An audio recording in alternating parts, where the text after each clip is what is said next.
Peggy 7.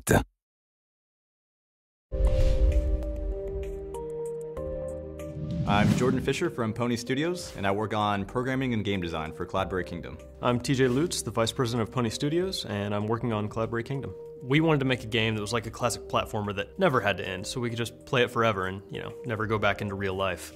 TJ and I met way back in first grade.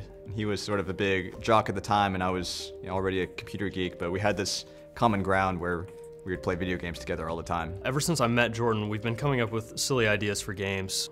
We never really finished any, so that'll be what Cloudberry Kingdom's for, our first actual complete title. Cloudberry started one summer when Jordan came back to town. I was still in Wichita at the time, and he wanted to show me the concept he had for a game. I was working on my PhD in math. The idea for Cloudberry actually came from a math problem. How do you make random levels? How do you teach a computer to design these levels? He showed me this little concept that he'd put together, and I absolutely loved it.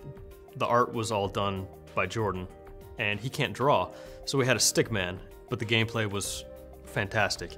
Really from that moment on, I knew that we had something, and we had to make something out of it. At that point, I ended up dropping out of grad school.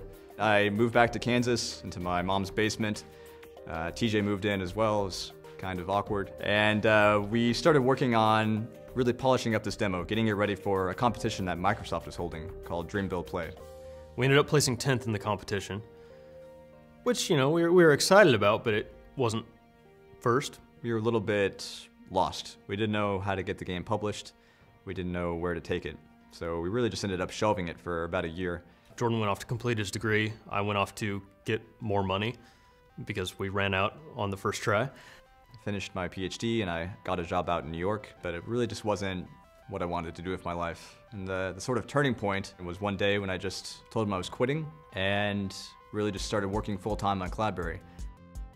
So I immediately started persuading TJ that he needed to quit his job too and move out to New York City. When Jordan first gave me the phone call that he had, quit his job and he's wanting to finish Cloudberry, I was a little concerned, I guess is the best way to put it.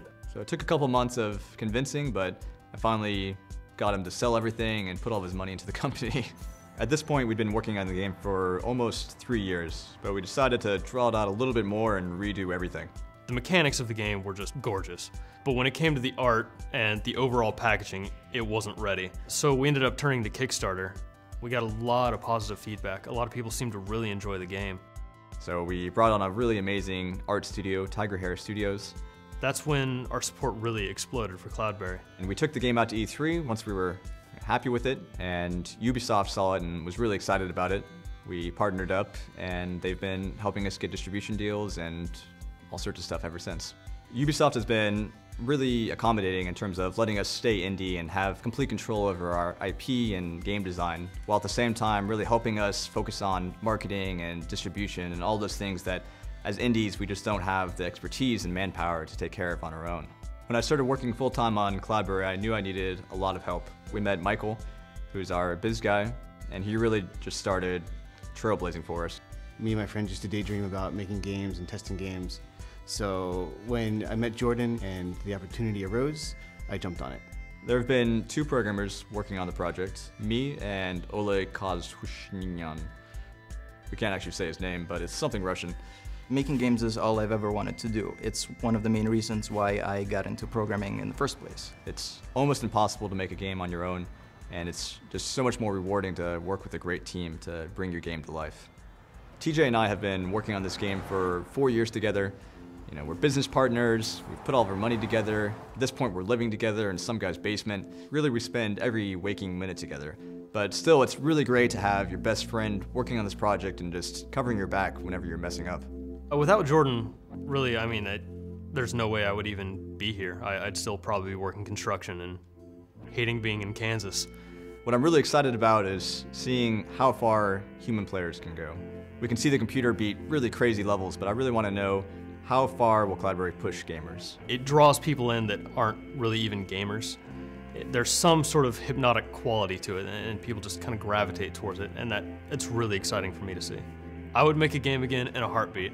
It has been the most fulfilling thing I've done with my life so far. Cloudberry Kingdom will finally be available in spring 2013. On Xbox 360, PlayStation 3, Wii U, PlayStation Vita, and Steam.